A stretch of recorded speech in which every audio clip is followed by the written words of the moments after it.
বিশ্ববিদ্যালয়ে, ওখানে কি ড্রেস পরবে একজন রিক্সা থামিয়ে জিজ্ঞেস করছে। এগুলো তো সবই উগ্রবাদিতার লক্ষণ।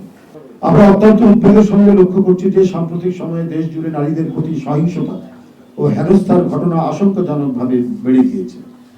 দৈনন্দিন জীবনে চলার পথে নারীরা যেমন নিরাপত্তাহীনতায় ভুগছেন, ঠিক তেমনি অনলাইনেও তারা বিরূপ আচরণের শিকার হচ্ছেন। রাস্তাঘাট, শিক্ষা প্রতিষ্ঠান সহ বিভিন্ন স্থানে ছাত্রী, নারী শ্রমিক সহ বিভিন্ন পেশার নারীদের ইভটিজিং, শ্লীলতাহানি এবং হেনস্থা করা হচ্ছে। ধর্ষণ ও নির্যাতন করে নারীদেরকে হত্যা করা হচ্ছে।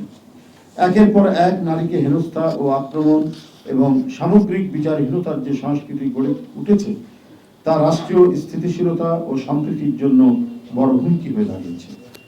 সামাজিক অবক্ষয়ের মাধ্যমে কেন আজ নারীদের মর্যাদা ও নিরাপত্তা ক্ষুণ্ণ করা হচ্ছে এবং এর পেছনে উদ্দেশ্য প্রণোদিত ষড়যন্ত্র রয়েছে কিনা সেটি যাচাই করা প্রয়োজন।